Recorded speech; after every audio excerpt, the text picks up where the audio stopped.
All right. All right. My camera's weird. I think we are live. I'm going to go check YouTube and Facebook and make sure. But hi, everybody. It is Lydia Sherrer and my amazing other half, David Sherrer, who's going to ask you some questions. And it's going to be fun. David, I've never Hello. seen you on a live stream before where you had glasses on. You aware that when you look directly at the computer, we can't see your eyes, but we can definitely see your computer screen. Yes. I fix Yes, I that am. by dimming my computer screen whenever I'm doing a live stream. You might Oh, is that want to is that consider a that. thing I can do? How do I do that? I mean, I have a laptop. I don't know how you do it on a desktop. That's not my problem. You're the Maybe I can desktop like guy. Nope, turning it doesn't work either. So anyway, while we take care of technical difficulties, Maybe I can take you could. That is a little bit awkward though. Hello there, Margaret Thalverson. 8990 says hi there. Hello there. Anybody who's hanging out, feel free to pop in there, say hi, put some comments. David's going to be asking me some questions, and also if we see any questions pop up in the comment stream, we will definitely try to answer them as best we can. We're going to do a mix of just fun, silly questions and also like actual questions about projects I'm working on and what I'm working on in the future and like publishing schedule stuff and everything. Unica Moon says hi. Ooh, I love that profile picture. And let's see here. You can do it. 84. That's awesome. Says hi. Let's see here. Sharon says, hi, Dread Pirate parents. Yes, the Dread Pirates just got put to bed. So if you see like a little head like appear, here we go, over here. No, wait, not that side. It would be this side. Anyway, little head like appear over here and come on camera. That would be a Dread Pirate who is supposed to be in bed, but has gotten out of bed probably to complain about being thirsty or something because they can hear me talking down here. So Kim says something. Kim Farms 2016 apparently is what she says. Let's see here. Amanda says, hi, friends. Hi, Amanda. Amanda is an awesome, amazing fan who actually talks to me about the books while she's reading them, and it's lots of fun. I think she's working on Accidental Witch right now, and we've been complaining about, oh, it's Luna. We've been complaining about not Bastion, Sebastian together. I complain about Bastion a lot. Yeah, I know you do. I know. Bastion, come up here, buddy. I've got Bastion. David's got Luna. Was she purring directly into the mic? She is purring real loud. Bastion, come on. Come here. Oh, can you hear her purring? Yes, I can. Okay. Luna is the loudest purr I have ever heard.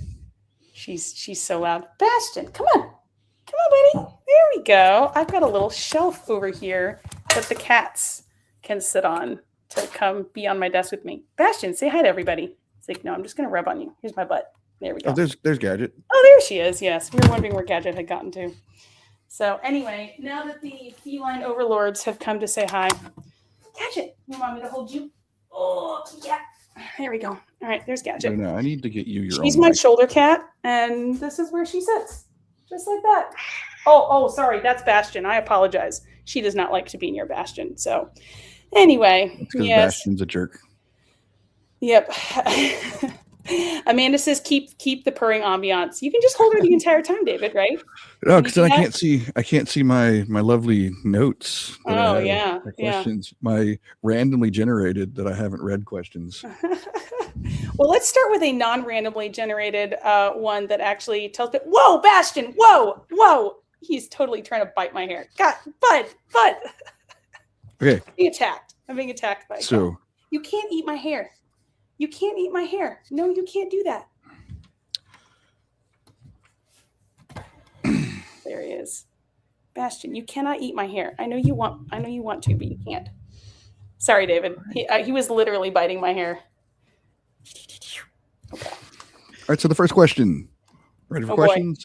Oh boy, I'm ready for questions. Who are you and why are we here? Well, if you don't know who I am, I'm a USA Today bestselling author. Go to bed! I'm sorry, you're right. I did say that, sweetheart. Okay, apparently I need to turn their audiobook up. I forgot to do that. It's an app, and I have to turn it up from my phone or else they can't listen to it loud, because otherwise they would be listening to it at top volume all night long. So excuse me while I parent for a second. They are currently listening to Prince Caspian. Oh, apparently it's already. turned all the way up. Buddy, it's already turned all the way up. Okay, go to bed. Expect more pirate interruptions because, you know, it's only 9 o'clock. I mean, sometimes they don't go to sleep. They're in their room by 9, but they don't go to sleep till like 10:30 sometimes. Mostly the oldest fault who has probably ADD and does not go to sleep like normal people. Anyway, I'm a US Today bestselling author, and I also have 4 little kids, 1, 3, 5, and 7. So yeah, they're upstairs in their bedroom. Hopefully they'll stay there. Best-selling author, go to bed. Yes, indeed. I have a jerk. His name is Aslan. So Unicommune apparently has a jerk cat named Aslan. Hey, go, Dad, you gonna say hi to everybody? She's like, no, I just want you to hold me. And why are you here? Well, you're probably here, Bastion. Don't even think about it. Just don't. Just trying to bite my hair again. You're probably here for this. This right here. Being covered in cats and shenanigans. I did promise shenanigans. So here are the shenanigans. They're in the form of 3 fuzzy feline overlords. I'm holding one with one hand and petting the other with the other and trying to keep them from eating my hair. But you might also be here because you've read some of my books. I'm the author of the Love, Lies, and Hocus Pocus universe that has multiple series. I just released book 9 in the Lily Singer Adventures, which is a brick of a book, but all of you guys asked for longer books, so there you go. Oh, no, Luna. Oh, no. I'm trying to prevent her from getting the mic. And she is not appreciative of it. Gadget, you're like 12 pounds. My arm is getting tired. You should say hi to everybody, and then I'm putting you down. She's like, but I don't want to be put down. Yes, I know, girl. I know. I'm going to put you down anyway. Here you go. I know. Wine. You might also be here because you want to hear about the next projects coming up, which include a comic anthology and Sir Kipling story letters. That's all on my list. That's spoilers. Okay. It's all on my list. Okay. Have I explained who I am and why they're here? Ban Bastion from the room. I don't know. Like, I kind of like Bastion. He does kind of insert chaos into the situation. This is the best live stream I've seen in a long time. Well, we'll take that as a compliment. When you have 3 demanding cats show up, live streams tend to get interesting. Okay, so serious question. Yes. Okay, serious question. Here we go. Question. So serious. If you had to fight a Lily Singer sized Sir Kipling or 100 Sir Kipling sized Lily Singers, which one and why? Are you serious right now? Yes. I have to actually answer that question. Okay. Well,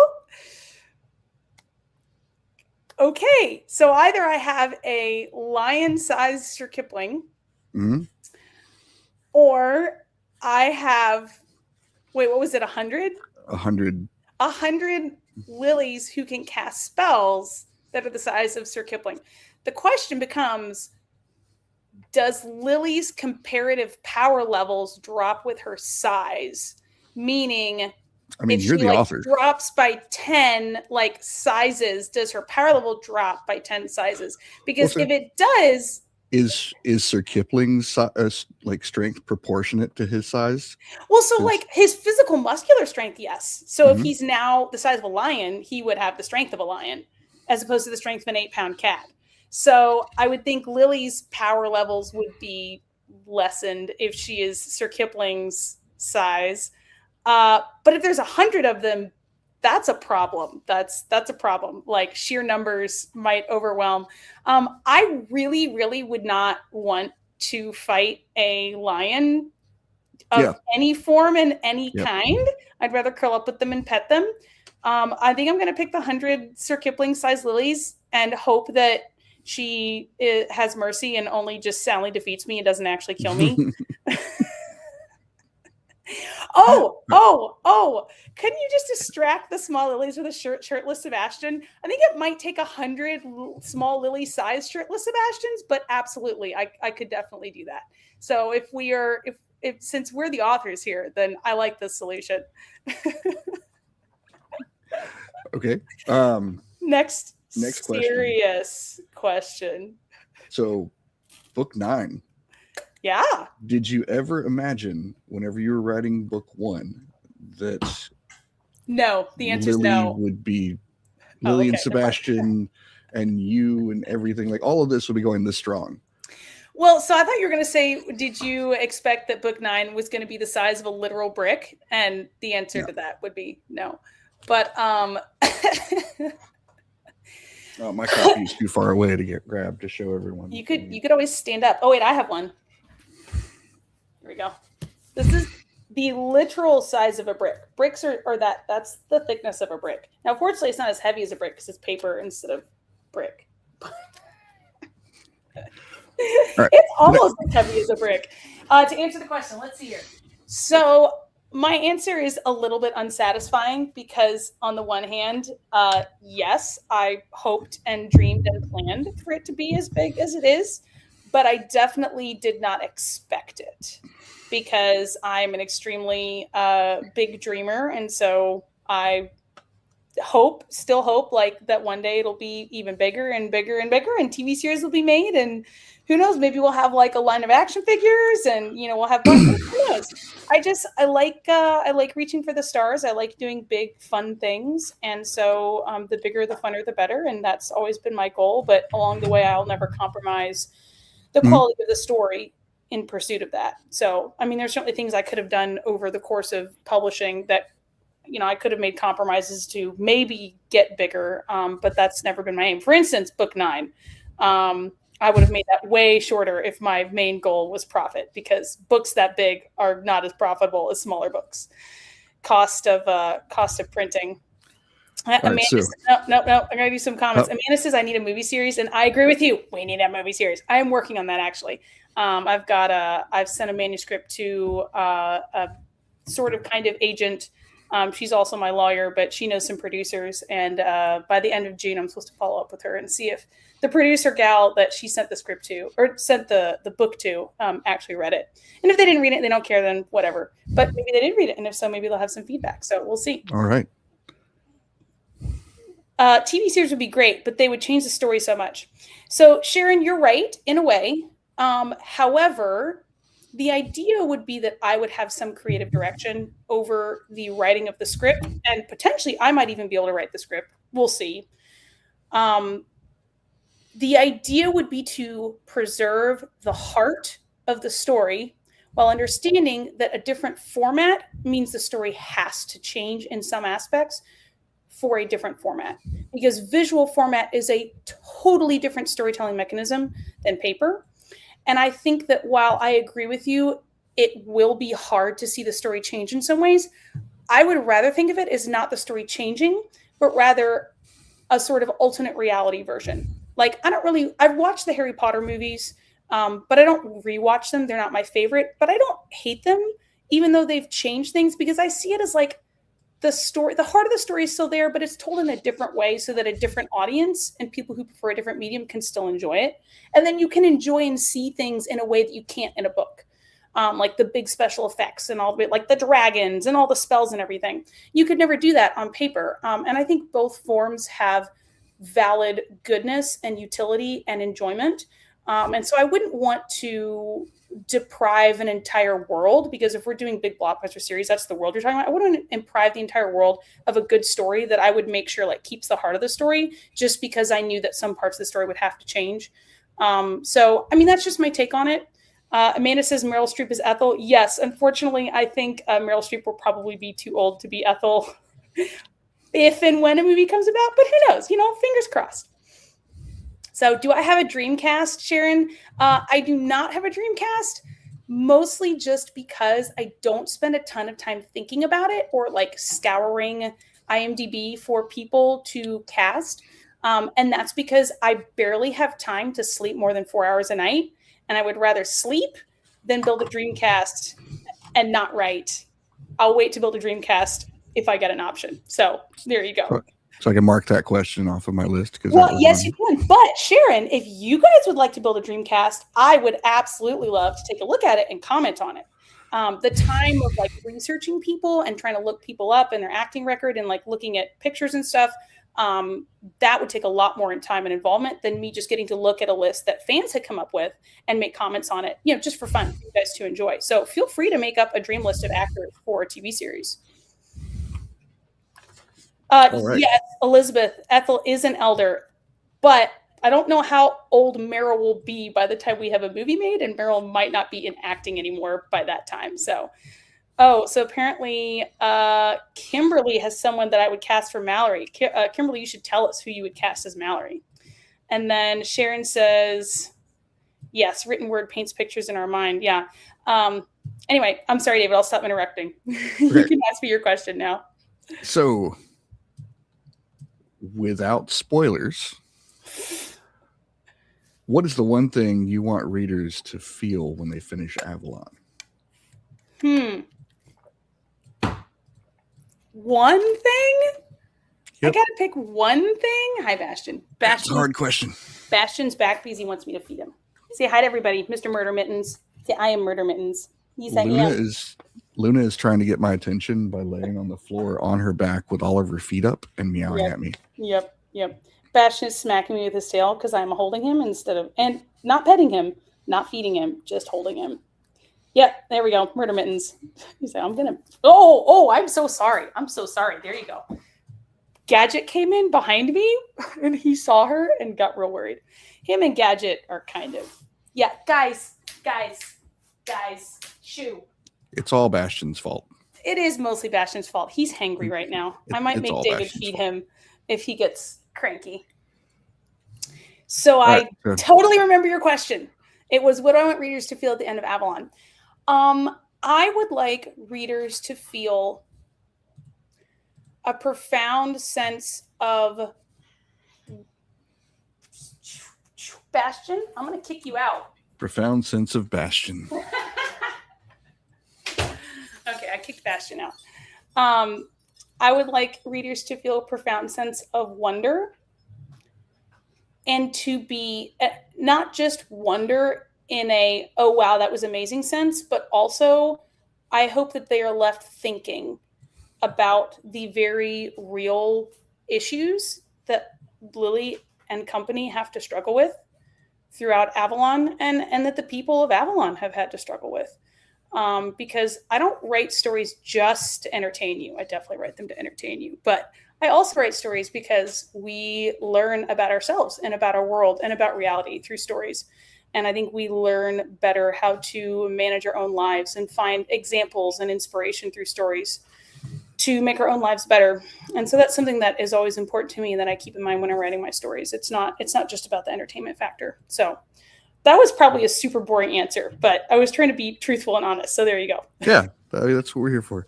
Here for truthful and honest. So, you took your glasses off. Does that mean you're getting real serious now? No, it means that I couldn't figure out how to stop the glare. Yeah. What would be the most surprising, to find a snail flying or a fish walking? I literally gave you that question as an example of silly questions, not for you to actually answer it to. So guys, our oldest son, okay, we'll call him the Dread Pirate Kiddo. He's about 7. The past month, has he been doing it for a month? Has been asking us, and I think it's because of either the Yodo Daily story that comes up, or it might be because of Highlights magazine, but he's asking us, would you be more surprised by this impossible thing or this impossible thing? And it's multiple times a day. Would you be more surprised by purple striped ice cream or a flying raspberry? And what the heck is going on? So I would be more surprised by a flying snail, because there are actually fish who walk. So there. All right. So here's some questions. We look forward to seeing you too, Brian. Dread Pirates will not be at LibertyCon. We do not bring our kids to conventions when they're not itty bitty babies, because we're at conventions to work. And when our kids are around, we can't work because we have to parent. So our kids actually wrote some questions. Would you guys like to hear the questions my kids wrote? Oh no, I'm in trouble now. So question number 1 from one of the Dread Pirates. How do you write books? Was that Elliot? Was that the third or the second who asked that? The second. The second. Okay. The first me. Okay. I write books because I can't not write books. So there. It's a biological imperative. How do I write books? Man, I don't know. They like come to my brain and I write them down because you want to hear them. And I can feed my kids by writing them down. I have been telling myself stories for as long as I can remember, like in my head. And I feel like probably a lot of people tell themselves stories. I would assume most people tell themselves stories. Not that I've gone out and polled people, but I know other people have told me about like how they're just telling themselves running stories in their heads. So I've been telling myself stories in my head for as long as I can remember. And I just, as a teenager, started writing them down or started coming up with more interesting ones. Like I had, after reading a bunch, reading for years, my stories were less about me, because when we're kids, like we're obviously the stars of our own universe. I started thinking up stories, entertaining myself with stories of other characters and other situations that were not in any way related to me. And they seemed super interesting to me. And I wanted to write them down. Like there is a visceral satisfaction with getting it onto paper and being able to like read it back to yourself in a concrete fixed form. And I wanted other people to enjoy it. Sharon has a very good point. One word at a time. This is correct, Sharon. Well, good job. That also answers the second question that was by our next to youngest, who wanted to know why you write books. So why I write books? Yeah. So I will first say to Prime Moore 6232, one of my favorite quotes, which some people I've quoted it to actually hate. They loathe this quote, but I really like it. The quote is, and I can't remember where it came from. I think it's like when I've tried to Google it, I can't find an attribution. But the quote is, if you can stop writing, do it. If you can't, you're a writer. Now, that really resonates with me because from my experience, it's the people who can't stop writing who actually make it as professional writers. Because they're not just writing because they have like an itch or an urge or it's a bucket list thing. And I mean, it's fine to have a bucket list to write a book. You write one book and then you're done. Like, that's fine. Doing it as a hobby. There's nothing wrong with that. But most writers aspire to do it more full time. But it's the ones that actually have to write. They can't stop writing. So that doesn't work with ADHD people because ADHD people can stop anything. You have a valid point there. But the thing, David, is that you can't stop writing the stories in your head. It is true that you can't manage to get them out onto the paper, but you definitely can't stop writing them in your head. And so I wasn't trying to imply that all people who compulsively tell themselves stories can easily become professional writers, obviously, but more that I was trying to convey that it resonates with me, the idea that you have to have more motivating you to write full time for a lifetime than just this would be cool, or, I want to write. Like, it has to be almost a soul thing that keeps you going, because there's going to be really hard times sometimes. And there needs to be a reason outside of just, I want to make money doing this, or, I want to be respected as an author, or, I want to, whatever it is. Like, there needs to be other reasons that are kind of motivating you on a deeper level.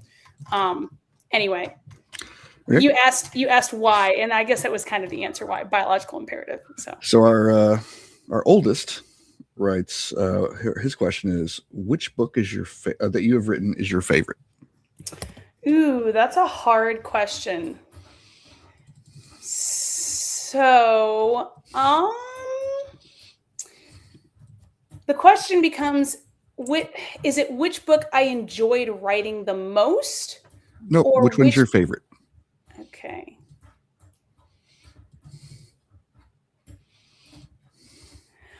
That's really hard. That's really hard. Questions. I don't know how I'd answer that, because on the one hand, like, I really like Cat Mischief. It's just a fun book, and Kip gets to do really fun things. But it doesn't have like a really big oomph to it. It's just all the cute little fun things that Sir Kipling get to do. But the other one I'm thinking about. So Beyond the Rift, which is the 4th book of the T.D. Hunter series, I really, really, really enjoyed writing that book. The conclusion, pulling all the plot threads together, and the epic visual, like visceral fighting conclusion of Beyond the Rift, and then the really fun kind of after the fact resolutions I could do for each of these plot lines. So incredibly satisfying, like really, really satisfying. And when the audiobook for it came out, I went back and reread the last third or fourth of the book, and then listened to the last third or fourth of the book, and then like reread it again. And I do like all of that book as a whole, but it was really the last fourth of the book that, because it's got all the conclusions and all the wrapping up, I think I just really like endings. Like they're just really satisfying. And I really, really enjoyed that. There's parts of Avalon that I really enjoy too. Like I have reread parts, like chapters of Avalon again and again, because I just really enjoy them. So I would probably say Cat Mischief is the easy answer for just like something quick and short. That was my favorite thing to do. But yeah, so there you go. That's a hard question. All right. And the second question by our oldest. Nope. You got to pause. Which child is your favorite? No comment. Oh. I love each of my children for different reasons. So I can't really say that I have a favorite, but I have favorite things about each of them. So. Okay. I'm going to show another comment real quick, because I want people to be able to see these comments that people are making. Linda Bovis says, I want to thank you for your skill development of all your characters. It's continued to keep me fascinated with your books with unexpected twists. You're very welcome, Linda. I really, really do enjoy it. I also think I heard one of my kids get up and start yelling. So we'll see. We'll see if one of them opens my door. So the next question from that same kid, it's close to the question that was just asked. It's which cat is your favorite? Oh, but I like them all for different reasons. So Gadget wants to be held. So she's kind of my snuggler. Not really snuggle. I mean, she's not a lap cat. She's a shoulder cat. So she will not stay on my lap, literally will not stay on my lap, but she loves being carried around.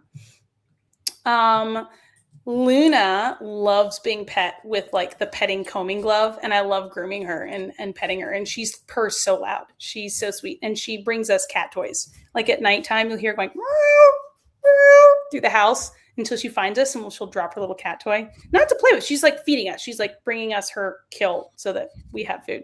And then Bastion, he's really sweet with the kids. And he like actually wants to be around the kids, even though he bites David and he's kind of murdery mittens with the adults. He's really sweet with the kids. And I like Bastion. He's kind of a butthead sometimes, but I like Bastion. So this is a relevant question. David, should I call her out? Should I tell people who this is? Guys, this is my mom.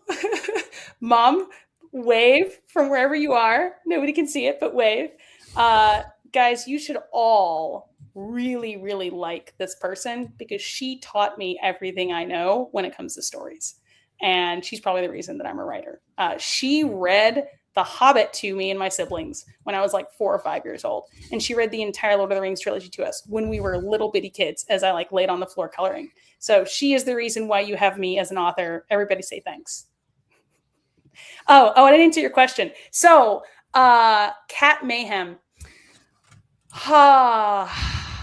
Before the Lily Singer Adventures is over, David, should we talk about like publishing schedule since Beth has asked about it? That's on my list. We could switch to that too. Switch to that. I'm gonna go stick my ear out the door real quick and make sure my kids aren't running around the house.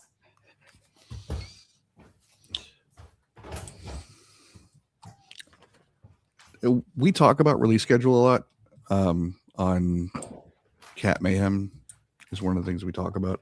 And we also have a game, Unicorn Roundup, that we're trying to do, and we might be doing both of those at the same time. I was talking about Cat yeah, Mayhem Unicorn and Roundup. Unicorn Roundup. Yeah. Those are rough because games, you've got to buy so many of them at once to make it cost efficient per unit that you basically have to kickstart them. And Kickstarters are a lot of work. They're a lot of work. And I am trying to publish books. So let's see here. Love The Hobbit also. Have you thought, here's a comment. He thought about having Sir Kipling set aside his discrimination against dogs and making friends with one. So, Wonderful Books of Oz, I have a treat for you. So, guys, if you haven't heard, I have written a short story set in the Love Lies and Hocus Pocus universe. It is canon, but it's not like soft. I don't have it. It's soft canon. I don't have it like actually happening in the timeline at any specific point. But in it, Lily and Sebastian are doing a for unnamed reasons, work of magic, and something goes wrong. Sir Kipling is there with Lily as her familiar, and then Sebastian has brought along Dak, one half of the aspect of dog, who you've not gotten to meet yet in the Lily Singer Adventures, but who you will meet in Love, Lies, and Hocus Pocus Melthalin, which is book 10, Melthalin. And also you'll probably meet him in Accidental Champion, which is the third book of the Dark Roads trilogy. So Dak is in that short story. And so you've got the dog and the cat who have to work together. It's very fun. So no, Sir Kipling is never going to set aside his prejudice against dogs and be friends with one, but he and Dak do learn how to get along. So it's pretty funny. So there's not going to be a Gimli and Legolas scene? In this short story, no, because it's limited by number of pages because somebody else is producing the comic anthology, which, by the way, guys, June 9th, it is starting or opening on Kickstarter. The anthology is called Parallel Truths. It's got 12 short stories in it. Mine is one of them. And starting on June 9th, it'll be available to back on Kickstarter for about 30 days, about a month. And that is the only way you can get a copy unless you come personally and see me in Las Vegas at Reader Nation on it's like November 13th and 14th. It's not going to be on sale online. There's not going to be extra copies. It's not going to be sold after Reader Nation. If you want to copy this, you have to back the Kickstarter. I cannot guarantee I will have any copies to sell you after the fact. So please, if you want a copy, back the Kickstarter or you have to come see me in person in Las Vegas. So if you want to come see me in person in Las Vegas, that would be awesome. I would love to see you. But also, if you back the Kickstarter, yeah, you should get it. They'll mail it to you before Reader Nation. You can bring it and have me sign it. But anyway, that's just to point out, guys, it's not going to be available for purchase from my website later on after the Kickstarter. That's the only place you can get it. So if you want it, please get it there. So yeah, June 9th, you guys should definitely keep an eye out for that. I'll have it in my newsletter mid-month. And actually, I'm going to go ahead and stick a link to it in the comments and we'll pin it. Give me 1 second to find that link because that's actually a really important link and you guys should totally follow. And okay, I'm getting the link. So this is a I don't know if you know a whole lot about Kickstarter, but you can actually follow the different Kickstarters before they launch so that you get a notification when it does launch. Uh-oh, what are you giggling at? I was reading ahead on some of the questions. I haven't read these questions. These questions are random from the internet.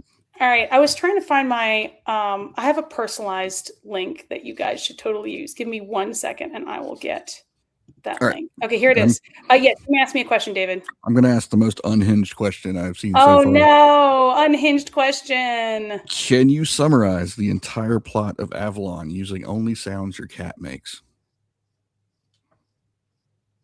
Go. That would be a no. I cannot. Okay. I cannot do that. I'm also trying to figure out how to pin this comment. So it's going to show up on YouTube. How do I pin it? David, how do I pin comments? I mean, on YouTube, you just hit the pin button on. Okay. It should be on the comment. So, Yeah. another question for you. Okay. So Lily finds out that you wrote the Love Lies and Hocus Pocus book series, and she confronts you about it. What's the first thing she says, knowing that you put her through all of this stuff on purpose? Oh, wait. So not like that I'm an author in her universe who happens to have recorded her adventure, but that I actually forced her to have the adventure. That your okay, so your it's meta. character, your character finds out that you're an author and put her through all this on purpose. The first thing she would say is,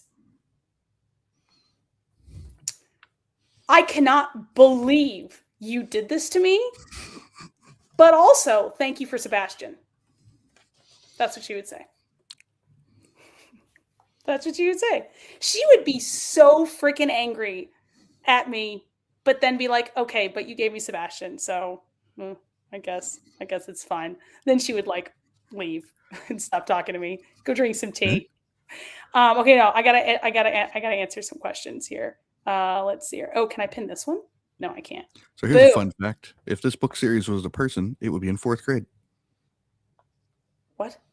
If this book series was a person, it would be in 4th grade. I don't understand. What does that mean?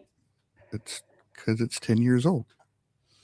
It would be a 4th grader. Oh, that's what you mean. Okay. I was in 5th grade when I was 10. So I was homeschooled and I went faster. Apparently Amanda says, we need merch that says soft cannon.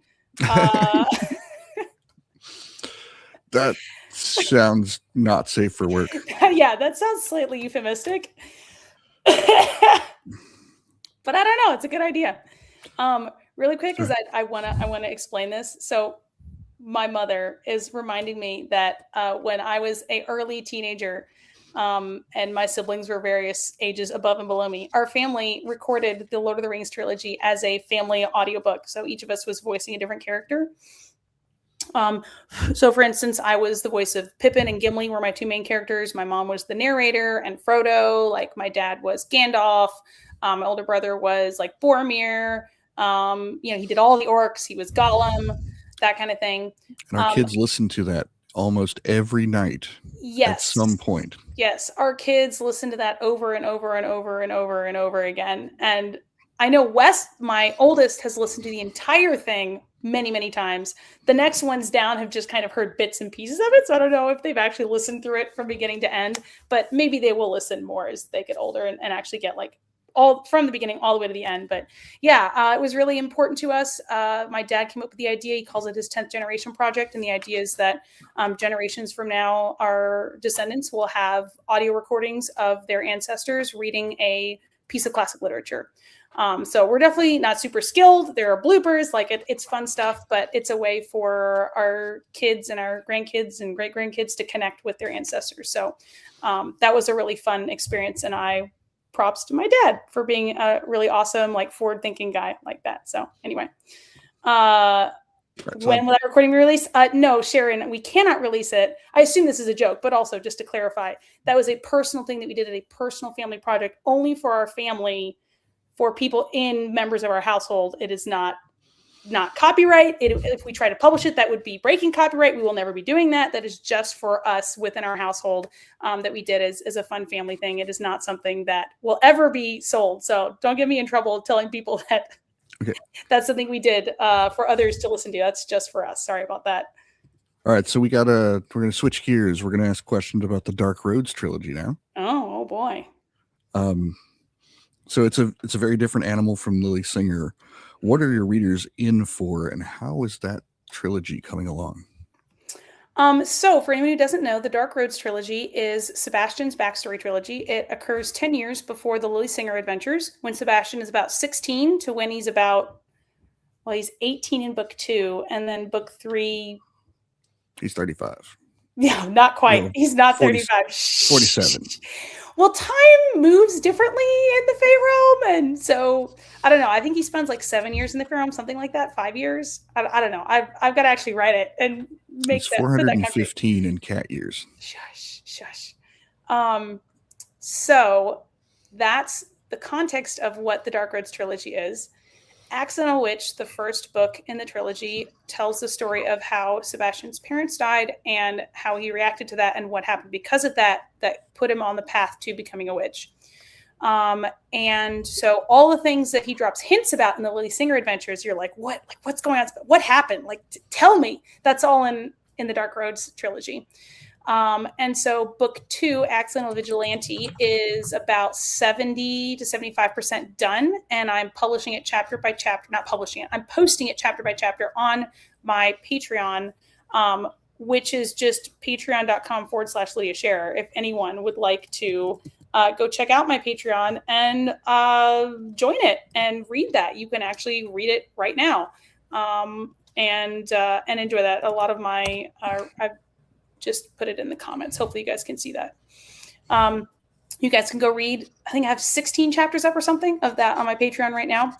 I hope to have that finished by end of June, mid-July, and then we'll be editing it. But as far as releasing it, I don't think we're releasing it right away, which I'm very sorry. I know this is disappointing to hear, but the reason is I could not get my cover designer to make a cover in time. The cover designer who does all the Lily Singer books, I want matching covers that fit into the Lily Singer adventures better. She did not have an opening soon enough. And so the plan is instead to immediately write and finish Accidental Champion, which is the third book of the trilogy, and release book 2 and 3 either simultaneously or one right after another, later than we would have published just the first one. So that will be coming around end of 2026 / beginning of 2027. And if you follow me on Patreon, you will get to read them early. You won't have to wait. So keep that in mind. And yeah, I'm really excited about it. It is dark, though. It's dark. It's dark fantasy. There is some humor. You know, Sebastian is a pretty humorous guy, and he has dark humor amidst the darkness, but it's dark. His parents die. He has suicidal ideations at certain points, which he overcomes. He goes on a quest of murderous revenge against characters for evil, really terrible things they've done. Like, these are vile, vile people that he's trying to kill, but still, he's trying to murder somebody. And he's being seduced by demons to like be corrupted. I mean, it's dark. Now it's, I'd probably say appropriate for like 15, 16 and up. We've got some younger readers, like 8, 9, 10, 11 of the Lily Singer adventures that I probably wouldn't hand them the Dark Roads trilogy just yet. I'd probably wait till they were teenagers. But it is still like, you know, more or less kind of older YA appropriate. It's not dark as in like a bunch of really gory, you know, adult content. But it is the shadows. Here we go. Amanda says, the dark is a nice shadow side to the Lily Singer series. And that's true. Sebastian has a dark past. He's been through so much freaking trauma. It's a lot. But it all has a purpose, and it all works together to create something in Sebastian that does great things. So just stick with me, guys. Stick with Sebastian. Be there to support him. It'll all come out okay in the end. That's the Dark Roads trilogy. All right. So switching gears again, because you went through all of my questions with that one answer. I like to be proactive. You did the same thing with the comic. We're just going to skip the entire comic section because you answered all those questions here. Yeah. Guys, so I hope you can find, really quick, I hope you guys can find the link. That's the whole Kickstarter link that I put in there. I can't figure out how to pin it to the top of the comments. David, you pinned the outflanked comment, didn't you? Or is that an automatic pin at the top? What? All right, never mind. I thought you pinned a comment at the top, so I was going to ask you to pin this one instead. I don't see an option for pinning. I just see an option to star something, and I'm not sure what that means, but hopefully it means you guys can see it. No, that back outflank now was the description of the last time we've done this, because last time we did this was for outflanked. Yeah. So you've got a new thing coming out that you're working on, Sir Kipling's Museum Rescue. It is not a normal book, and it is written in a kind of an odd format. Can you explain what it is and why it is to our audience? So this is not the official title. We have not settled yet on an official title, but I'm calling it the Sir Kipling Museum Rescue. It is an epistolary story. And epistolary is a word that means letters or sent by letter. And so instead of it being a novel that you would buy, like bound as a book, you sign up for it and you receive the story in a series of letters. For this particular one, epistolary stories or story mail can come in a lot of different like number of letters or length of time it would be sent. But for this one in particular, it's going to be 24 envelopes sent every 2 weeks. So it's basically going to be sent over the course of a year. Each envelope has usually almost all of them is going to be 2 letters, one from Sir Kipling and one to the other character, and then one from the other character to Sir Kipling, with a number of like little pieces of art or art. We call them artifacts, little things, paper things in there that have to do with the letters and what's going on, like pictures or photographs or, vignettes or explanations of what's going on. And the point is to give you the experience of like getting letters and actually anticipating that in the mail and actually following the story at the same pace as the characters have to follow it, because they're sending letters back about, once per week or so.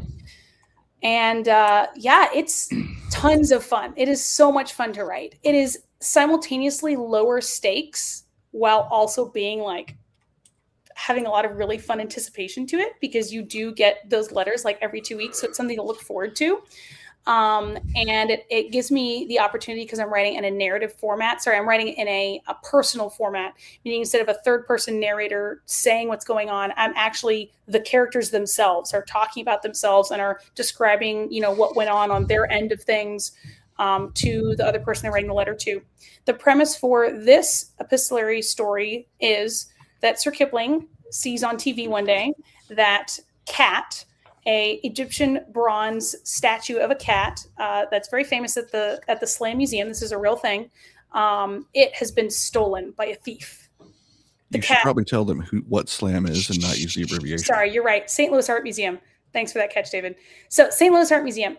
The artifact cat at the St. Louis Art Museum is a real thing. It has not actually been stolen. That is not real. In the story, Sir Kipling sees on TV that cat, the statuette, has been stolen. The scandal! How dare they steal the statue of a cat? So Sir Kipling, incensed and outraged, had to have been a dog. Yeah, of course, had to have been a dog. He writes. He's actually typing his little paw. Type, because he can read. So he types out a letter and prints it and gets Pip or some pixies to help fold it up and put a stamp on it and get it in the mail. He can't do the stamp very well. Like, it's hard to get your claws under it and then it sticks to his fur. So the pixies do that part for him. So he sends a letter to the St. Louis Art Museum. And it gets, people think it's some kind of hoax, and it gets shuffled off to some lowly research assistant or whatever. And she, through desperation and curiosity, responds to the letter. And it's like, are you for real? Like, can you really help us find Cat and rescue Cat from the clutches of this thief? And so thus begins a incredibly hilarious caper between Sir Kipling and this gal named Isabella Ortega. She's called Isa, and it's a lot of fun. I've been sniggering and giggling and having a lot of fun with this. Dave has read the first 6 envelopes, so the first 12 letters. And one of my beta readers read it and described it as electric. I've never had anything I've written described as electric before. So apparently this story letter series is electric. And I think we should have a pre-order for it out by the end of the summer, probably, maybe fall. Mm-hmm. And it's just going to be a really, really fun new experience in the Lily Singer Adventures, or in the Love, Lies, and Hocus Pocus universe. And this is canon. It's not soft canon. This is canon. This storyline I am working into, not working into as in like working in mentions of it, but I am making sure that what is happening in it would conceivably work into the events of the Lily Singer Adventures. So that it can officially be called canon. It will probably be referenced in a series that comes after Lily Singer Adventures. So like the Mallory Kane, Trials of Mallory Kane, or the Wizard Wars or something like that. So one of the series that comes after the Lily Singer Adventures, because it involves characters that are going to show that have already been established in the universe, but are going to show up in those later series. But anyway, so some of you guys some of you guys heard that I may be seen in my newsletter or saw on Patreon that I took a research trip to the St. Louis Art Museum. And so I actually drove out there 4.5 hours and took a ton of pictures and wandered around the museum and asked pestering questions to the security guards and stuff, and made them nervous about why I'm asking about their security procedures, so that I could just get an idea of the museum's, very general things, the museum's security layers and like their protocols and like generic things for how museums would operate, not necessarily specific to the St. Louis Art Museum. So, and I also got to tour their stacks and archives, their library. The very nice library technician named Deja showed me back there and told me all about it. And it was really fun. And then she went and looked up all like the provenance of CAT and the history of CAT and gave me all the information I needed for getting that accurate. And then I also got to talk to the archivist for SLAM, that's St. Louis Art Museum. And she was much more retiring. She did not want me to mention her name or post about her on social media, but she helped me look up a bunch of newspaper clippings from when CAT was purchased. There was this whole controversy that went on when it was purchased, but it's going to be a lot of fun. And I was very grateful that I got to do that research. Let's see here. Rita says, will the letters allow some type of interaction with the actual SLAM while subscribers are waiting for the next letter to arrive? That's a really good idea, Rita. I'll have to talk to my publisher about that because I'm not publishing these letters. A company called epistolary.com, who is a new publisher that has been established to publish epistolary, because it's kind of a new format. I'm sure it's existed in some form before. It's existed for a long time, actually. Yeah, but not in any kind of widespread popular. No, it has. It's been a thing for a while. A lot of homeschool stories have been done through this. I had one when I was younger that I had subscribed to. Okay, but I said widespread. Widespread. Would you say it was widespread? Okay, so according to David, this has existed for a long time. Epistolary is a new publishing company. It's been reinvigorated in recent years. Yeah, I'd say reinvigorated. So I have to make sure that whatever I put in the letters is not anything that SLAM itself would object to. I'm sure there would be no objection to just providing SLAM's website so that people can go look up the museum. I mean, they don't even need the website. People can just Google the St. Louis Art Museum. So I don't know if there could be any like collaboration as far as like interaction between the website. You'd have to have somebody really cool on the SLAM side. Yeah. That wanted to spearhead it. Yeah, wanted to spearhead it. So I don't know that we can wrangle that, but I definitely will be including like facts about the museum and facts about the artifact, and people can easily go find, the website and learn all about the St. Louis Art Museum. But that's an idea. I'll talk to my publisher about it and we'll see how it goes. So now we're to the good questions. Oh boy. How much was his bribe? His bribe is I'm his author and he does what I says. So, Gadget being partial inspiration for Sir Kipling, how does she feel about being the muse, and has all of the fame gone to her head? She does seem to think that I am her palanquin.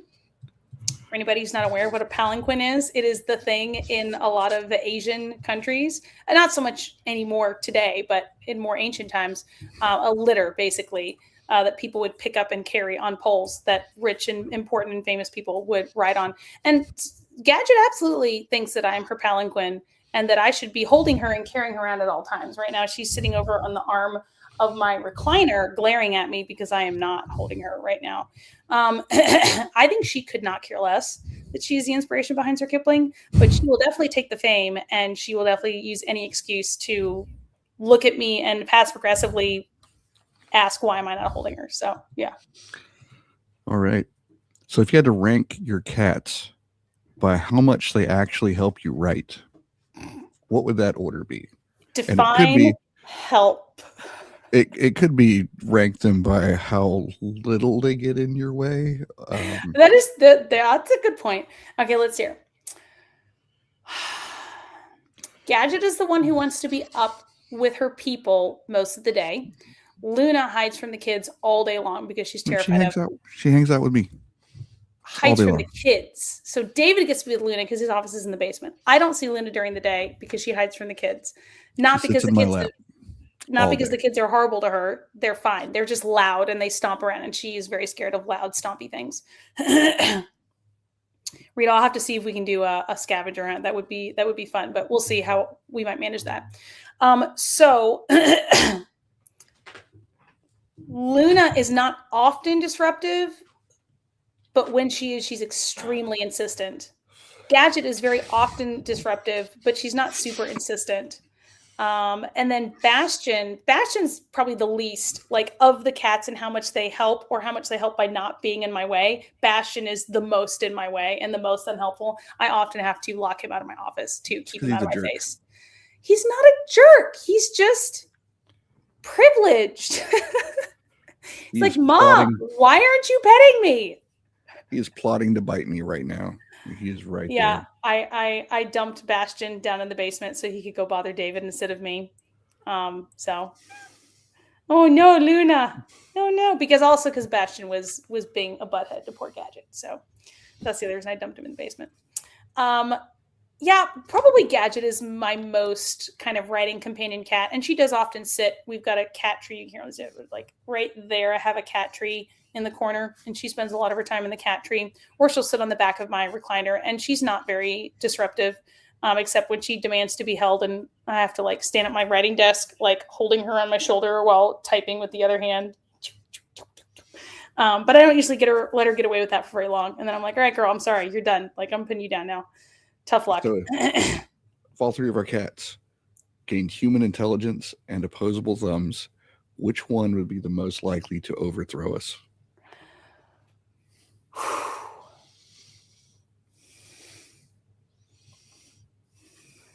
Define overthrow. Like, try to subjugate us, I guess. Subjugate. Okay, so Gadget would... Gadget's super sweet. She is very sweet. She would not subjugate us. She would just start talk. Wait, can they talk in English? I mean, they have human intelligence, so whatever that. Okay. Gadget would find a way to boss everybody around in a very sweet way, but also very. She's a mom. She's a mom cat. Luna would just want the kids to like go away. I might be afraid for the kids if Luna. Well, Luna is starting to. I showed the kids how to use the petting glove. Yeah. And Luna is now no longer. It's like she no longer hisses at them whenever she thinks about them. And they don't have to be in the room. She could just like remember they exist, and she'll start trying to hiss at them. Yeah. But now she's discovered that they can equip the glove. They can actually pet her instead of just screaming. Because our two youngest just scream in delight, and that terrifies her. Even though they're trying to be really sweet with her, they're just too loud. So Bastion would probably be the most likely because he's just entitled. He's just an entitled jerk a lot of the time. Not because he's like he's not a malicious cat. He's just kind of a immature. Yeah, he's only like 3 years old. So he's still a pretty young cat, and he's a male, and he's just kind of a jerk. So I would be most worried about him getting opposable thumbs and human intelligence. Like, he would cause some trouble. So along the same vein of question. Well, real quick, someone asked a cat-related question. Have you ever thought about a cat sling for Gadget? I have indeed. She does not want them. She wants nothing to do with the cat slings. You know why? Because she wants me to hold her. She does not want to be held by me. She wants me to hold her and be petting her the entire time.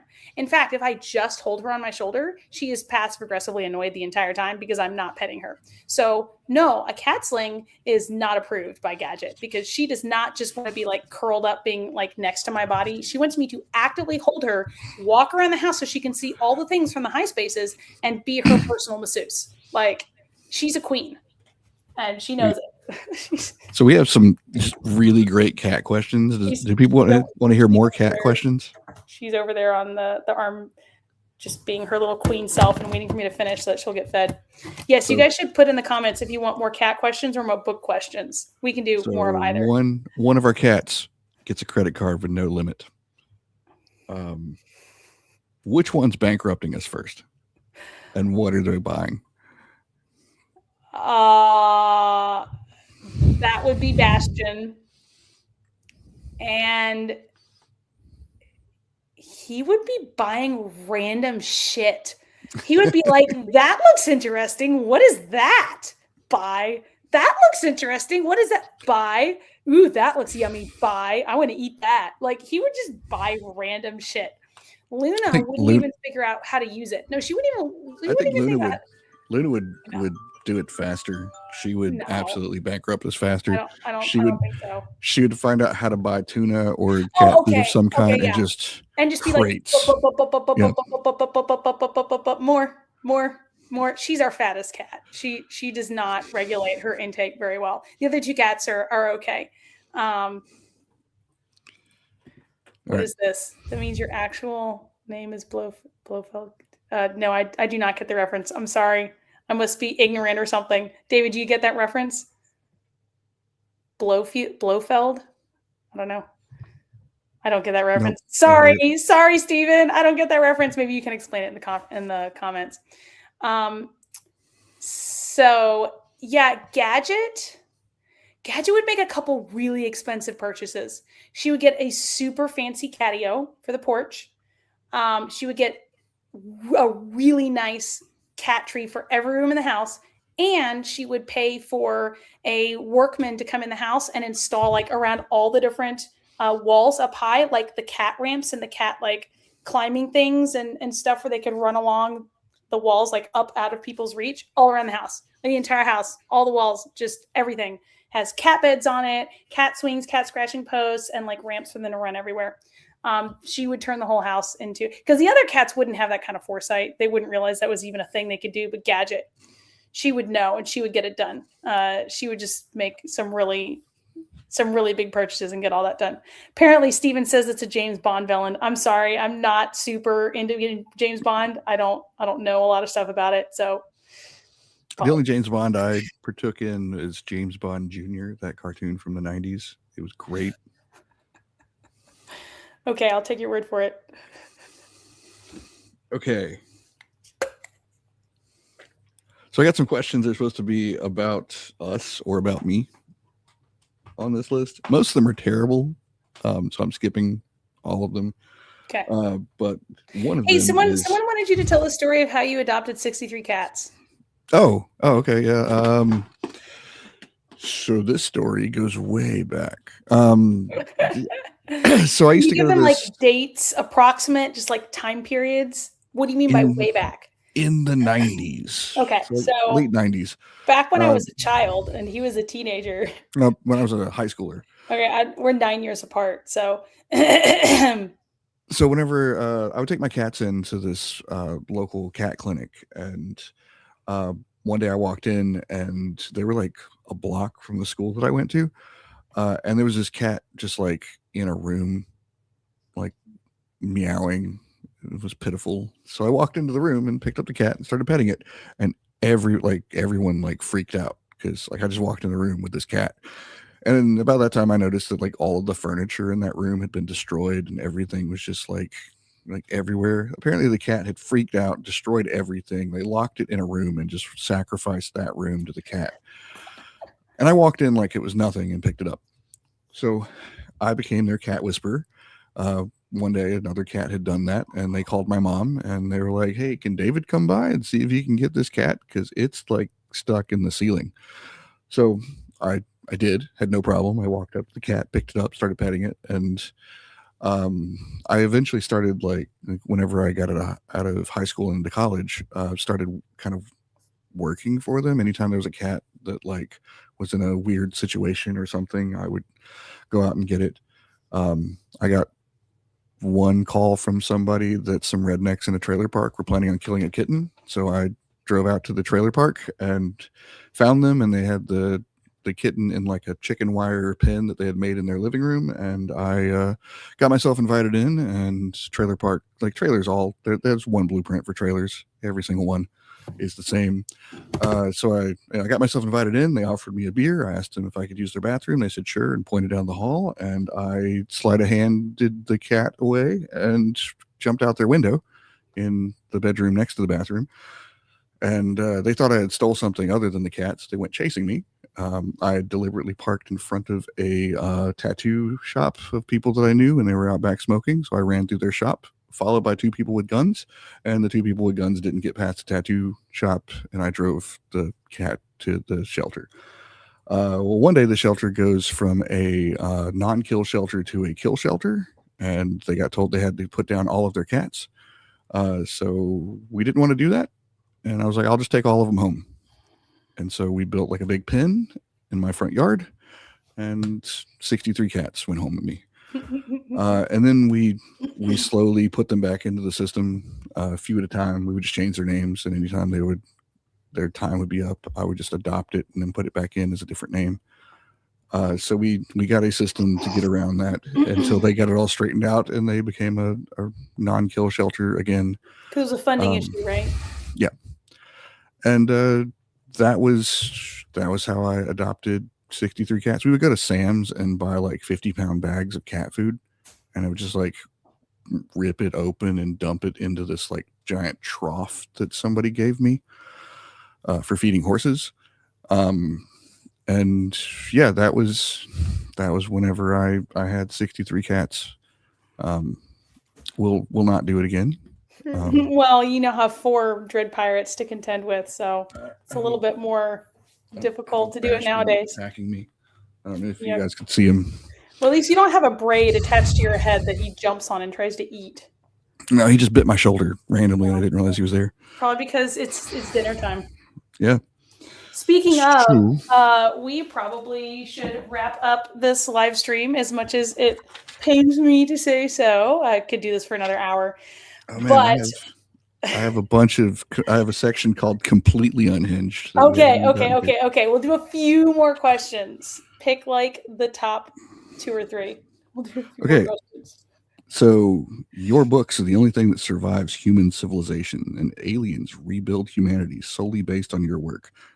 What would they build?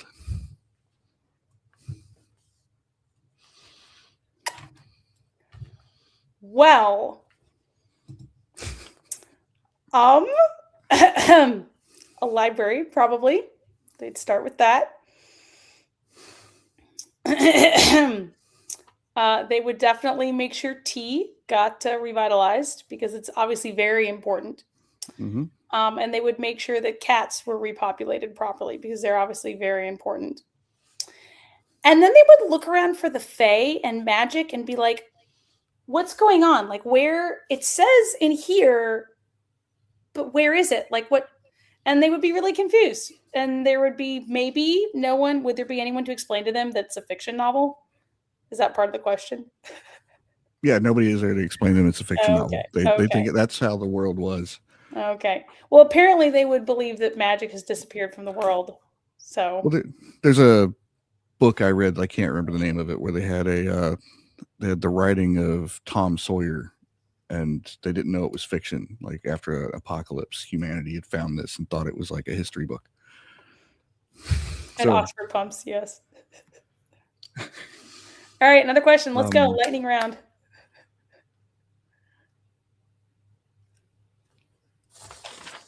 Are there any good ones? There's a bunch. I'm just trying to...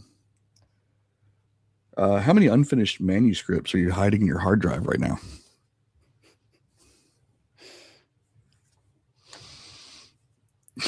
I don't know. So I'll tell you this. I have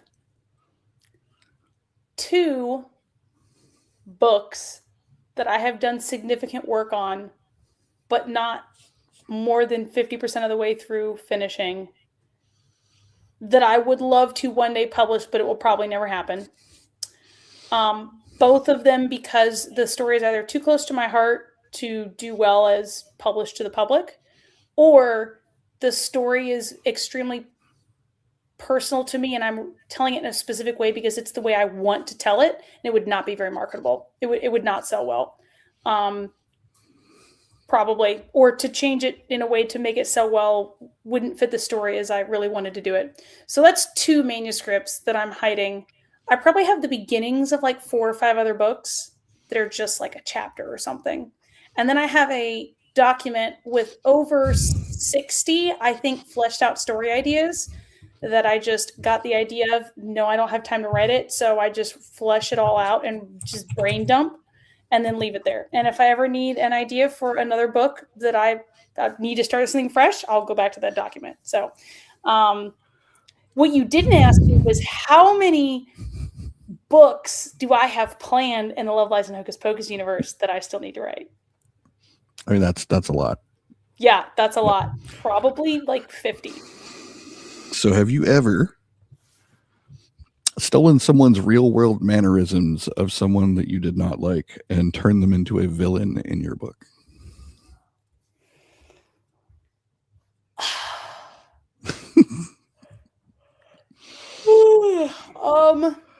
Yes and no.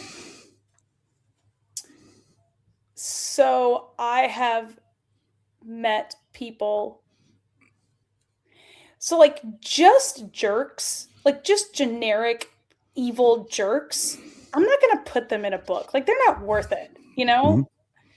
But there have been people that I have cared about, wisely or unwisely, who have some redeeming qualities, or else I wouldn't care about them, who also have made some really terrible choices and are okay with them, which is a terrible thing, which is why I'm not in contact with said people, that I have put some of their character traits into villains in my stories. But there's no like one person who I like transported from real life manners and been like, all right, you're in my books now. I know one from the TD Hunter series that's close. Wait, who's that? Elena? Oh, well, but she wasn't someone that I knew. She was someone that John knew. But she was someone I knew. Oh, okay, that you knew. Oh, okay, but that was just the name. That was the mannerisms. I never knew Elena. So I no mannerisms there. It was just the name. No, the character was based. You got her spot on. Oh, did I? Oh no. Wasn't on purpose. No, the character was based on a person that John Ringo knew when he was young, and then the name that I picked out for her was someone from David's past that we will not talk about because they're a pretty terrible person. So Stephen apparently volunteers for character inspiration. Stephen, you're too sweet. I can't use you as a villain. You're too sweet. So our life together has become a reality TV show. What's the title, and which cat is the breakout star? Okay, David, I'm going to let you answer this question because I hear my children talking to each other upstairs on the landing, and it is 10:12. No, you're going to answer this. No, you're going to answer this. Answer this, David. That's the reason I was asking her, is because I don't actually know an answer to this one. What do you guys think, people in the audience, if we were a reality TV show? So I got random questions from the internet. I just Googled like the most unhinged interview questions ever and just copied like big chunks of them and printed them out without reading over them. So I hope you guys like these.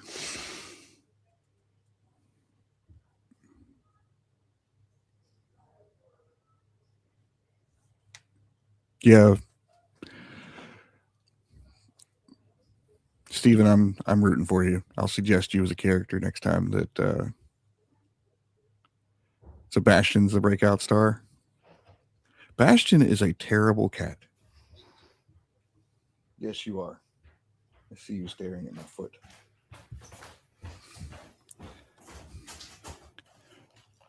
Hopefully you can hear me fussing at my children in the background. So Lydia, we came up with this like the great plot line for this show while you were gone, and we're not gonna recap. We're just gonna ask you the question again. Okay. You just have to believe that actually happened. Okay. I don't believe it happened. I see comments that make me kind of worried. So I'm not sure why he was a brave man. Oh, it's because Bastion's trying to eat me, and I insulted him. Luna for the win. Okay, so it's a reality TV show, and which cat is the star? Yeah, what's a reality TV show based on our life? What would it be called? It would be incredibly boring because it would just be us sitting at our desks staring at our computer for 8 hours a day. So David is correct. It would be very boring. Be a lot of me like giggling at like internet stuff, and this is also true. So being I think Sebastian, Sir Bastion would be the star. Um, yeah, Bastion would be the star. I think it would just follow him around. Well, I mean, I don't know. Like, it would probably switch He between doesn't. Gadget and Bastion. Yes, he does. Neither one of them do anything. No, but they run around after the kids, and like you'd see the kids like camera looking up, like giant stompy dread pirates. I mean, if it's a reality TV show, then we'd let the cats outside. Like they'd have handlers to follow them around so they didn't run off. We don't let our cats; they're not outside cats because of We live in the woods. yeah, tick-borne diseases and also cars driving by and sometimes coyotes. So it's just not safe for the cats to be outside cats. But we let them outside on a leash sometimes to go lie in the sun and stuff. So they had handlers so they could go outside and follow the kids around and do all sorts of stuff. What would it be called though? Like the pirate horde or the crow's nest or The pirates of something. the pirates of Sherrer,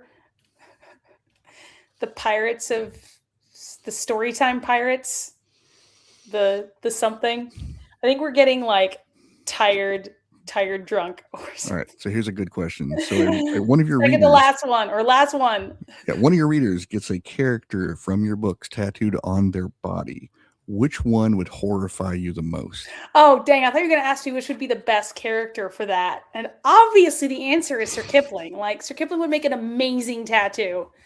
Which would horrify me the most? Oh, no.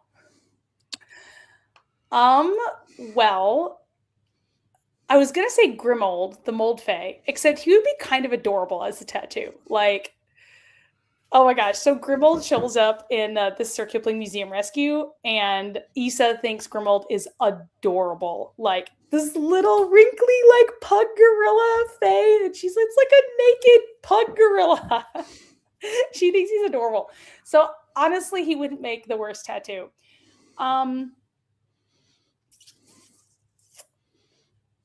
Gosh, I don't know. I think if someone tried to tattoo Nurgle, that would just be like terrifying. Like, why would you want to tattoo a demon on your flesh? Like, that's honestly kind of demonic right there. So, I mean, Nurgle would be terrifying. I wouldn't want someone to do that. I mean, not really in like a, oh no, you shouldn't do that, but in like a, why would you be doing that? Like, what? That'd be kind of, I'd be concerned for you. I can't think of any character that would be like hilariously horrifying. I'm trying to think if there's any character that would actually be like hilariously horrifying. Help me out, David. I mean, John Faust would be. No, John Faust is good looking. I mean, yes, like it would be kind of like what the implications would horrify me. That's true. The implications, but I mean, John Faust is quite a handsome man, and wears very nice suits. But yeah, I mean, kind of same thing as with Nurgle. Like, why are you tattooing John Faust on you? Like, do you admire him? Do you look up to him? Or are you trying like that? I would question your sanity in that case. Yes, Madame Barrington would absolutely be appalled at being a tattoo, but she would make a good tattoo. Like, I can just see her expression, like her raised eyebrow, like judgmental expression. It's funny. Madame Barrington kind of makes me think of a cat, like if a cat was made into a human. I don't know. She just makes me think of a cat. So, oh my gosh, John Faust in pinup style. Yes, that you did it, Amanda. That would be horrifying. Okay. That would be horrifying. Oh my gosh, Amanda, you win. You win the lottery. You did it. John Faust pinup style. That would be the most horrific. I love it. I got a good ending question for us. Oh no, Amanda! No, that's awful. Anton Sylvester would be hilariously horrible. I mean, he's not a super good looking guy. But I guess if you thought he was funny, I mean, like, I don't know. Also, Amanda is an evil person, guys. She's evil in the best way. Apparently, she's also sorry. It's okay, Amanda. We love you. Sorry, David. Go ahead. Great. So another question. It's a good one. If you had to describe our marriage as if it were a cover blurb, what would our one-line tagline be? Our tagline be? Oh my gosh. Okay, I gotta give this a little bit of thought because I gotta make it good.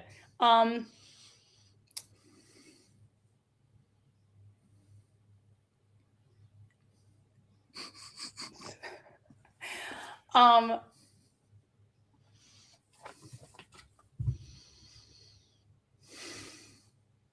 Gosh, I would need to think about this to do a really good tagline. So I'm just gonna throw out some half-cocked taglines because I know you guys can't wait around for it. But like we're like fated mates. We're literally fated mates. We knew right away that we were meant for each other. Like we're fated mates. So I think real life fated mates finally find each other and build a publishing empire. Or something like that. Publishing empire with a pirate horde. There you go. So if Sir Kipling were to jump out of your books and come to life, how horrified would he be at how you treat your cats? Honestly, not that horrified, I don't think.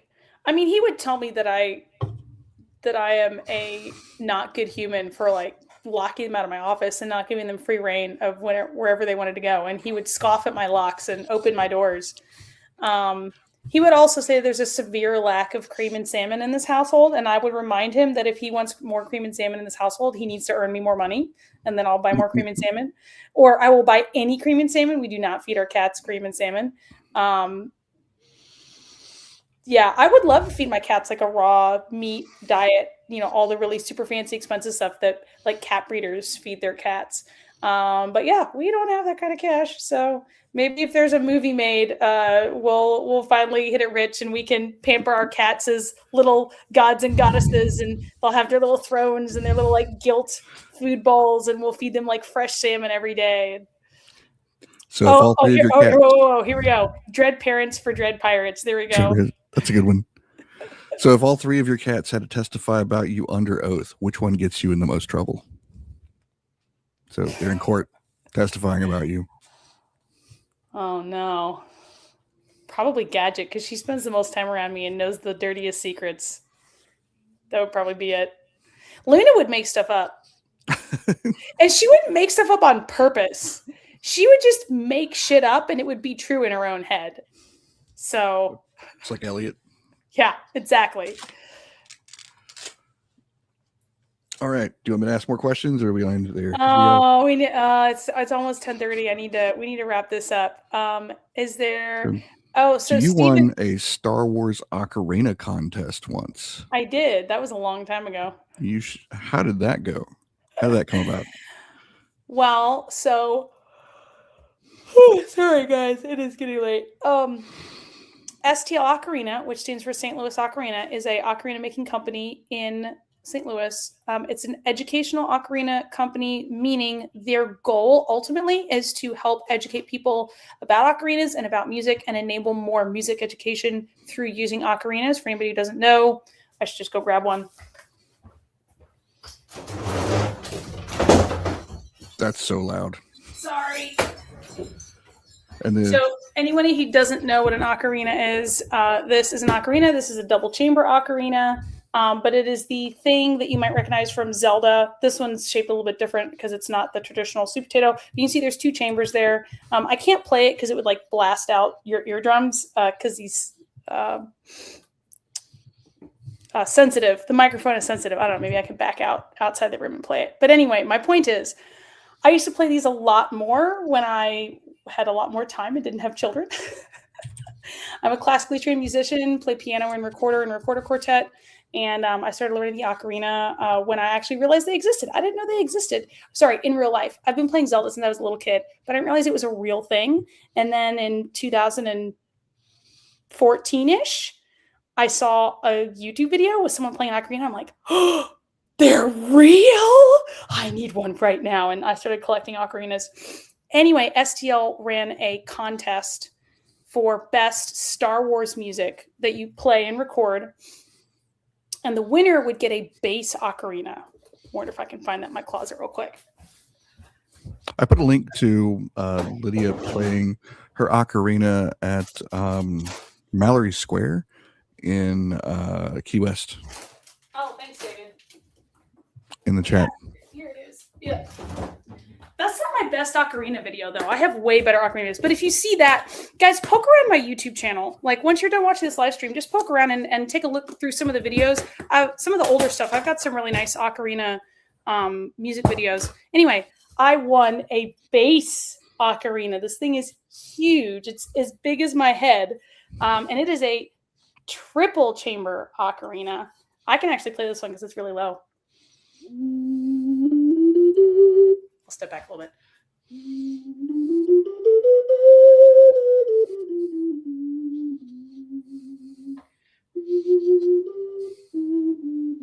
I have not played in a long time, so I'm not going to try and play something right now and make a fool of myself. But anyway, you can listen to those ocarina videos on my YouTube channel. And so, yeah, I went to a friend's house who does Twitch streaming, and he invited me to participate in his Twitch channel in return for him lending me a Star Wars cosplay outfit of his and using his green screen and recording a music video, me playing ocarina music. So the ocarina song that won the contest is on my YouTube channel. I'm dressed in a Jedi outfit, so it should be pretty easy to find. And there's no backing track or anything. It would have been nice, but it's just me playing the ocarina, and I played a medley of 3 different Star Wars songs that kind of blended into each other. And, it's amateur. I wasn't like professionally produced or anything, but it was fun, and it won the contest. And I got that's almost a $900 bass ocarina. It is made out of purple clay from China. And that is one material that, it being from China, does not mean it's cheaper. It's really expensive stuff. It is a specialized kind of clay that they use. The ocarina is a very famous and well-known instrument in Asia. And so the Taiwanese are the best ocarina makers out there. I mean, some people would say the Italians are the best ocarina makers, but I think the Taiwanese are. TNG is a Taiwanese maker of ocarinas. There you go, TNG. So this is a Taiwanese ocarina, but yeah, this is like a $900 ocarina right here, and it's really pretty. It's very, very accurately tuned and was very cool to win. So that's something that I would do a lot more of if I did not have 4 children. I would probably do musician stuff too, but I love my kids, and they're going to grow up one day. Very last one. Are you sure? To end on a fun, I mean, I can ask all day, but to end on a fun note. So Sir Kipling is pretty famous now. If he launched his own author career off of the back of your writing, what would he write next, and would it outsell you?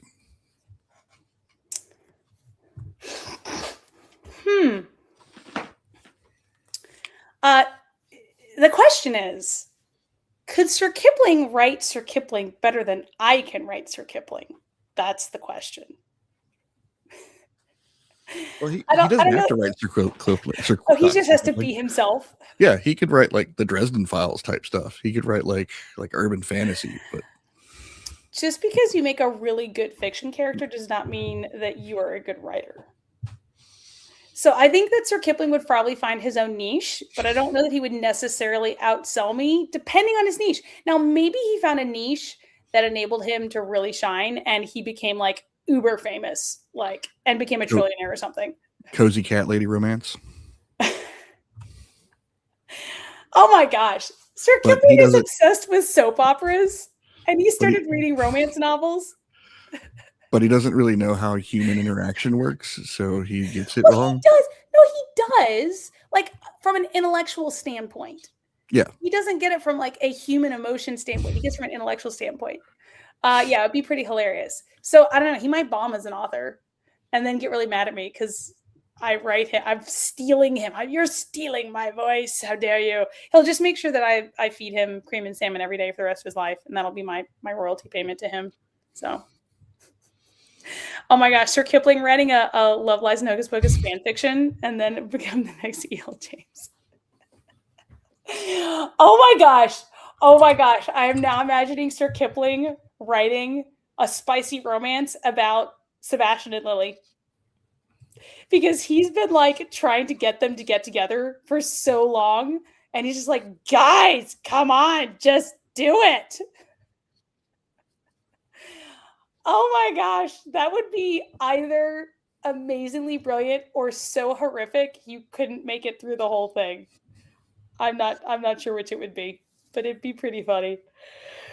Excuse me, guys. Now I'm imagining like me trying to pull that off. Me writing a Sir Kipling, writing a spicy fan fiction about Lily and Sebastian. Would it be a fan fiction if you wrote it? Would it just be a fiction? No, it'd be a fan fiction because I'd be writing it as Sir Kipling writing it. Amanda says, well, I need that now. Yes, I also kind of need that now. Okay, how would I do this? So I'd be writing a Sir Kipling, but I'd be writing a Sir Kipling who is aware of the real world. No, or maybe it could just be Sir Kipling writing a romance story, a spicy romance story about Lily and Sebastian, but he just wants them to hurry up and get together already. And he's like writing it to encourage them. He's like, guys, I have a story for you to read. It's got ideas for you in it. And they'll be like, ooh! Lily would probably ban him from the house for life or something like that. Sebastian would be taking notes. He'd be like, that's a good idea. Yeah. Okay. I'm liking this. That would literally be their reactions. Like, it would be so hilarious. Steven apparently needs this now too. Guys, quit it. I have so many books I need to write. Why do you keep giving me new ideas? You're awful. We should probably end on that note. All right. Late night. This got kind of late night adult content there. You guys, I can't even. So we can ask like something starting with that. Like E.L. James. Wait, so your daughter is writing a Sir Kipling fan fiction, or is she writing a fan fiction a la E.L. James? I'm not sure. Sharon, you're totally okay. I'm not upset in any way. Not for real. I'm just joking around. You are amazing. I have three. Oh, sweetheart. 3 more books. Now I have like 50 gazillion more books. 3 to the end of the. Oh, the Lily Singer Adventures. Series. Yes, this is true. But I have many more books. Oh, hi, Sharon. Oh, here we go. Sharon's the daughter. Oh, very cool. Very cool. Oh, look at that. That's so cute. A mom and a daughter are watching this. You guys are so amazing. Okay, Sharon, maybe you should like message me on Facebook or something and tell me about what fan fiction you're writing, because unfortunately we don't have time to talk about it right now. So anyway, yes, I know you love me. Love you too. Hello, Pascal. That was the least like sincere "love you too" I've ever heard. So what you guys don't know is that Steven is a good old longtime friend of mine. We've met each other for over a decade, and he is an incessant tease. So that is why I had that tone of voice, because he teases me, and so I'm going to be snarky at him. Pascal Villancourt, it's very nice to meet you. Sorry you're joining late, but if you go back, you can watch all the rest of the video after we post it. And there's lots of really fun stuff to watch. So I do encourage people to go back and listen to the whole thing. So yes, thank you, Rita. Thank you, everybody. We're going to go feed the cats and go to bed. The pirate crew does indeed get up early. David gets to sleep late. I do not. So I will be up with the Dread Pirates. And yes, that would be awesome. I look forward to seeing you guys. Oh, I should make that announcement, shouldn't I? So next Sunday, June 14th, from 6 to 8 p.m., I will be at the Westport Road Half Pipes Books here in Louisville, Kentucky. There is an event page for it on my Facebook. So if you just go to my Facebook and look under events, there's an event page with details and address and everything. But if you also just Google Westport Road Half Price Books in Louisville, there's two half price books in Louisville. It's the one on Westport Road. 6 to 8 p.m.